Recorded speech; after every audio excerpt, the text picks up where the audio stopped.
샬롬, 좋은 아침입니다. 오늘 말씀은 열왕기하 14장 말씀이고 26절과 27절을 읽겠습니다. 주님께서는 이스라엘의 고난이 너무 심하여 매인 사람이나 자유로운 사람이나 할 것 없이 한 사람도 남아있지 않아 이스라엘을 돕는 사람이라고는 아무도 없는 것을 보셨다.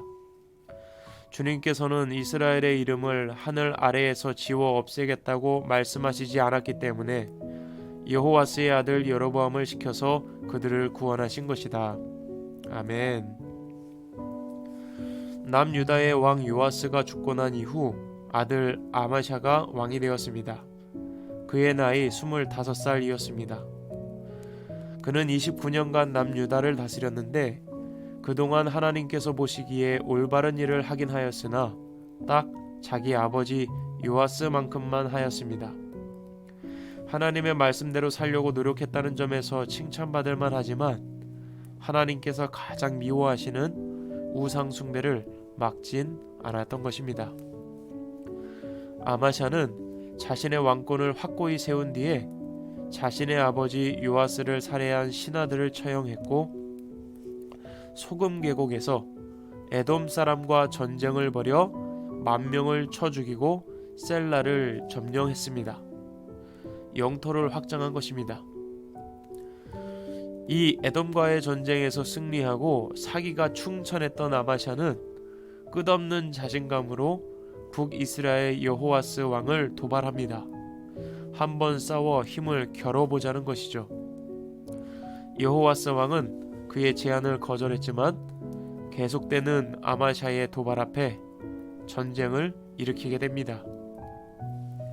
남유다 벳세메스 지역에서 전투가 벌어졌고 남유다는 크게 패배했습니다.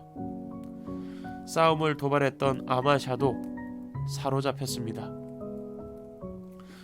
여호와스 왕은 남유다의 수도 예루살렘의 성벽의 한 부분을 완전히 허물어 버렸고 성전과 왕궁의 금과 은, 그릇들을 모조리 약탈하고 사람까지 볼모로 잡아서 북이스라엘로 돌아갑니다. 그러나 남유다를 완전히 점령하거나 무너뜨리지는 않습니다. 그것은 하나님의 뜻이 아니었기 때문입니다. 결국 아마샤는 계속 왕권을 유지했지만 이후에 반란이 일어나 죽임을 당합니다. 그리고 그의 뒤를 이어 아들 아사리아가 왕위에 오릅니다. 이제 북이스라엘의 모습입니다. 전쟁에서 승리한 여호와스도 나이가 들었고 그의 뒤를 이어 여로보암이 북이스라엘의 왕이 됩니다. 북이스라엘의 초대 왕 이름도 여로보암이었는데 지금 등장하는 왕의 이름도 여로보암입니다. 이름은 같지만 분명 다른 사람입니다. 여로보암은 무려 40년을 다스렸는데 그도 초대 왕 여로보암처럼 우상 숭배를 계속했습니다. 그러나 그는 이스라엘의 국경을 하맛 어귀에서 아라바 바다까지 회복시킵니다. 우상 숭배로 벌을 받아 마땅하지만 하나님께서 아주 오래전 아밋떼의 아들 요나 예언자에게 말씀하신 그대로 이루신 것입니다.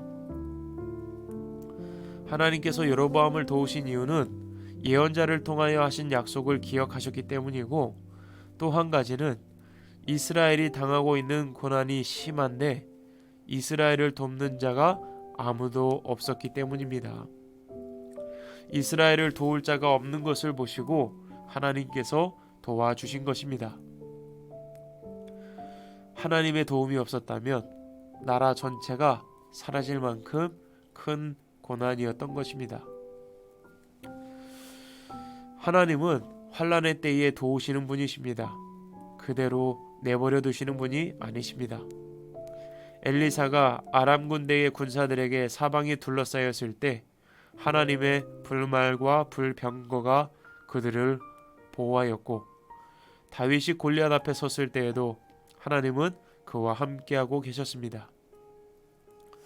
아무도 나를 돕지 않고 나의 편이 되어주지 않을 때 혼자라고 느껴지고 무기력하게 느껴질 때, 바로 그때 죄 많은 나를 사랑하시고 죄 많은 나를 위해 모든 것을 내어주신 하나님을 기억해야겠습니다. 하나님은 절망 가운데 있는 나를 가만히 내버려 두지 않으십니다. 지금도 무언가 하고 계십니다. 그리고 우리에게 분명하게 약속해 주셨습니다. 세상 끝날까지 내가 너와 함께 하리라. 여러분, 오늘도 힘내시고 아무도 나를 돕지 않을 때 주님만은 나를 도우십니다. 그 주님을 의지하며 승리하는 복된 하루 되시길 간절히 소망합니다. 샬롬.